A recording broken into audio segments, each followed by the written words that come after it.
Creo que nos estamos olvidando de algo que a mí sí me retumba todos los días y todos los días lo pienso y que lo tengo presente desde el 23 de noviembre del año 2023, que fue mi cumpleaños casualmente y día patético, histórico para el pueblo ecuatoriano.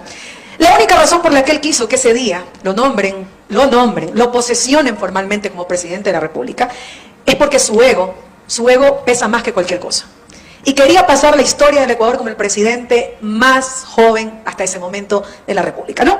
Y desconocer que nos gobierna un ególatra, que nos gobierna un megalómano, que nos gobierna una persona desquiciada por el poder, un caprichoso, un niño rico al que jamás le han dicho que no ha crecido con empatía, que no ha crecido mirando a los otros como iguales, es desconocer para qué quiere una consulta popular. Claro, en su visión, sí, yo comparto lo que dice Mauro, comparto lo que dice Elena, comparto lo que dice Nemo, pero es que la visión principal es pasar a la historia como el presidente que dijo abiertamente que la Constitución se la iba a redactar ChatGPT y no tiene consecuencias. El presidente de la República, cuyo carro vinculado a su empresa aparece en un atentado en la ciudad de Guayaquil y no tiene consecuencias. El presidente de la República, al que le comprueba los negociados, la manipulación, los contratos, que llamamos por teléfono a los que se ganaron el contrato de Sacha y contestaba el ordeño y no pasó absolutamente nada. Esa es la persona que nos gobierna. Y esa es la persona que quiere institucionalizar el capricho, la egolatría y la mentira como forma de gobierno. Y decirle al mundo, no importa lo que pase, no importa cuánto reclamen, no importa cuántas veces se paren, porque el dinero lo puede todo. Y eso es un mensaje perverso para la sociedad. Y es un mensaje perverso y destructivo para las infancias, para los niños, para las niñas, para los adolescentes. Que ven hoy en día que el más soez, que el más insultador, que el que denigra más, que el que lanza el mensaje más ruin, ese nos gobierna sin consecuencias. Que eso es lo que se premia. Que cuando decimos en los colegios y en las escuelas, no dañes, no insultes, no golpees, no ofendas, eso nos gobierna hoy en día y lo aplaudimos. Ese es el mensaje que nadie está viendo detrás de esto. Porque la consulta de hoy y la del 21 de abril del 2024 y la marcha de Guayaquil y la marcha de Quito son formas en las que él busca que la gente le diga, bien, mi presidente que pega 3 palos. Eso es lo que nos tiene que gobernar ahora. Esa es la mano dura que necesitamos. Y qué pena que lo que nos gobierna hoy en día y lo que nos proponga un nuevo modelo de país sea ese modelo de violencia, ese modelo de insultos, ese modelo de descalificación, esa mirada de desigualdad, de rechazo, de aprobio contra lo único que realmente nos mantenía unidos, que era la búsqueda de un proyecto de país con dignidad, que no podemos perder definitivamente y que hoy, lastimosamente, está en riesgo. Si hay una región que está no viendo los toros de lejos, que la está viviendo de cerca, Esmeraldas, Manabí, Guayas, Los Ríos, El Oro, son quienes están viviendo a diario la inseguridad de principio a fin. Y Santa Elena también, correcto, perdóname. Entonces, esto a mí sí me preocupa porque, como lo decía al inicio, no se trata de falta de herramientas, no se trata de falta de leyes. Yo me dedico al derecho penal hace 14 años, defiendo, he ingresado a la cárcel en muchísimas ocasiones. Y siento que de un tiempo para acá se busca en el derecho penal y sobre todo se busca culpar a la Constitución de lo que significa abandono estatal. Si la causa es la exclusión, si la causa es la injusticia, si la causa es el abandono estatal y la consecuencia inmediata de ese abandono estatal, sobre todo a esa región, por decirlo así, es igual al aumento de la criminalidad, vender esta idea tal cual como lo dice Elena y tal cual como lo hemos escuchado en la narrativa del gobierno, de que la propuesta constituyente, de que una nueva constitución es la que va a salvarnos de la inseguridad, no solamente seguir administrando el miedo como forma de hacer política, sino también es engañar a una población, es engañar a todo un país, haciéndole creer que la respuesta está donde nunca ha estado, y esto amerita honestidad. Honestidad que, como sabemos, no es uno de los atributos que tiene el gobierno nacional. Por ende, si ya hemos intentado, y esto siempre lo digo cuando me lo preguntan, digo, a ver, es que hay que aprender a exigir cuentas. El 21 de abril fue la misma historia. Esta es la consulta popular dentro de los 100 primeros días que nos va a salvar del clima de inseguridad que vivimos. De un tiempo para acá hay que preguntarnos cuáles fueron los resultados palpables y materiales de esa consulta popular. No existe. ¿Y por qué? Porque el gobierno encontró lastimosamente tierra fértil.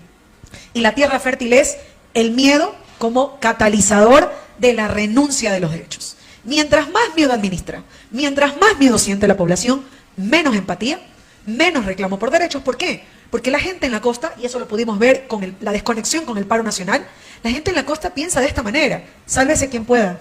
Mientras no sean mis hijos, bien, gracias. Mientras no sea a mí, mejor. Es que el que murió porque algo hizo. es que el que se junta con lobos, aullar aprende. Y entonces empezamos a ver en los ciudadanos a delincuentes y no a personas. Y entonces todo el que muere, y súmale el discurso del 9 de cada 10 que mueren son delincuentes, y entonces el que se muere entre ellos. Y la población de la costa, que es donde yo vivo, a diario, a cada momento, ve en el otro un delincuente, alguien que merece morir. Y esa es una administración del miedo y es una administración de la política del terror. Porque entonces el Estado deja de responder por las muertes, no asume responsabilidad de esas muertes. Lo que le dice a la población es, cada vez que muere alguien, yo te estoy garantizando que ese que está muerto no necesitaba vivir, no merecía vivir. Y esa falta de empatía, esa deshumanización, ese de buscar y de sacar lo más primitivo, lo más protervo, lo más inhumano del ser humano, va también por otras cosas que son aún más preocupantes. Y yo lo cuento como una anécdota porque lastimosamente de quienes me rodeo tienen esto, ¿no? Y entonces se han empezado a preguntar cosas como, pero si se reforma la Constitución, entonces ya no va a ser necesario pagar un sueldo básico. Pero es que si se reforma la Constitución ya no va a ser necesario afiliar a la gente. Y la gente te dice cosas como, yo no afilio porque si no me alcanza ni para mí, entonces ¿por qué tengo que afiliar a otro? Y ahí está la clave. El miedo fue el catalizador con el cual nosotros asumimos que es tolerable, que es permisivo, que es justo renunciar a los derechos. Porque si yo no los tengo, nadie los debe tener. Y eso significa perder lo único que nos unía, que es el sentir colectivo de la dignidad humana. Y eso es un sentimiento perverso, malo, pero es un sentimiento que lastimosamente cohesiona. Cohesiona para mal, pero termina cohesionando. Y este gobierno ha sabido administrarlo con total destreza, sobre todo en la costa ecuatoriana, que siente miedo, que tiene miedo, que todos los días se levanta con el miedo de perder a sus familiares, desapariciones, extorsiones, torturas, ejecuciones extrajudiciales. Pero que aún así dice, en el nombre de la seguridad, que pase lo que tenga que pasar. Así nos quedemos sin nada, pero que nos devuelvan la paz. Como una oferta vacía, como una oferta ficticia, pero es un anhelo que lastimosamente no vamos a ver cristalizarse con el cambio de la Constitución. Con el tema de seguridad... A ver, en principio, ¿qué tenemos? Artículo 393, seguridad humana. El Estado garantizará la seguridad humana a través de políticas y acciones integradas para asegurar la convivencia pacífica de las personas, promover una cultura de paz y prevenir toda forma de violencia y discriminación y la comisión de infracciones y delitos. La planificación y aplicación de estas políticas se encargará a los órganos especializados en los diferentes niveles de gobierno. ¿Qué se ha abandonado? Se ha abandonado las políticas públicas, se ha abandonado el mirar hacia los problemas estructurales y hoy tenemos no solamente una justicia, jueces, fiscales, órganos policiales, enfocados en el post. Actúan para mí. Aparecen cuando ya aparecen cuando ya ocurrió. La inteligencia es para los dirigentes indígenas, no para los militares. Y entonces esta visión distorsionada de la política pública de seguridad es una política que no se sostiene en el tiempo y que está ocasionando lo que nosotros vemos.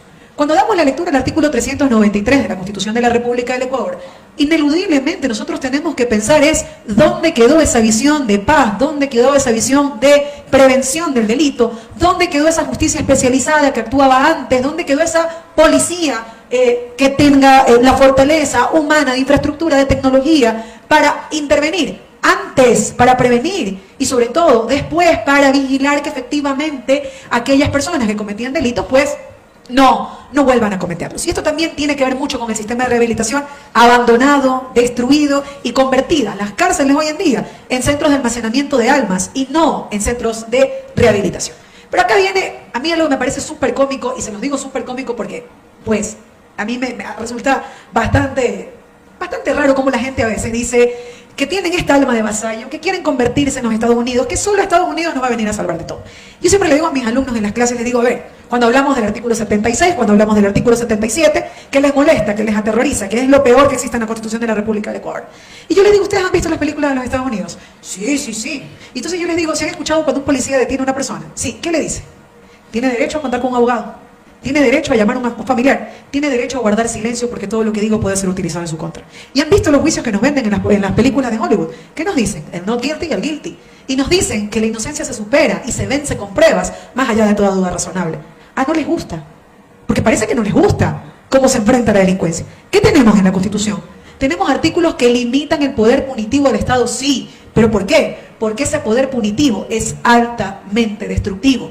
Y porque bajo ningún concepto y bajo ninguna lógica, un Estado que se jacte de ser civilizado, un Estado que se jacte de ser un Estado constitucional de derechos y de justicia, puede pasarse por encima. Garantías básicas, que como siempre lo digo, oigan, es que no las inventamos nosotros. No es que en el 2008 se reunieron los genios del mundo y dijeron, es que nos gusta la presunción de inocencia, es que nos gusta el respeto a la libertad personal, es que nos gusta que la policía tenga límites, que no vaya a tocar, que no vaya a masacrar, que no tenga las consecuencias que hoy en día, por ejemplo, nos dicen de los crímenes de lesa humanidad contra el Faro Vive Carajo. Entonces, eso es lo que hay que repensar. ¿Cuál es la óptica de seguridad que por un lado ofrece como receta mágica el gobierno, que no le ha funcionado, en ningún momento le ha funcionado, versus lo que ha servido, lo que sirve en un Estado civilizado? Y hay que pensar también cuál es el termómetro con el cual se mide la sociedad. Es que yo no puedo creer que en este país estemos orgullosos de construir cárceles. Yo no puedo creer que en este país la única mirada de obra pública sea qué chévere que está quedando la cárcel del encuentro, que está haciendo el presidente. Y que por otro lado, tal cual como lo dijo Elena, hospitales abandonados, escuelas abandonadas, universidades a punto de ser privatizadas. Y este espejismo ficticio de que cuando vengan los Marines, cuando vengan los G.I. Joe a patrullar, y cuanto más grande sea el fusil y cuanto más apunte al pueblo, entonces vamos a sentirnos más seguros. Miren, no les han funcionado los estados de excepción, no les funcionó la consulta popular, no les aumentó comprar armamento para contener protesta social. ¿Saben qué va a funcionar? El día que vuelvan a mirar a las políticas públicas, el día que vuelvan a mirar a la gente desde la estructura, desde el tejido social, desde rescatar a esos niños, niñas y adolescentes y no convertirlos en carne de cañón organizado. Esa es la mirada que el gobierno, no es que no puede ver, es que no quiere ver. Y ese es el problema estructural de la delincuencia desbordada, de la criminalidad desbordada, que sigue aumentando estadísticas de personas como nosotros, de hermanos como nosotros, de niños como nosotros, como nuestros hijos, y que se niegan a atenderla desde las causas estructurales de la violencia.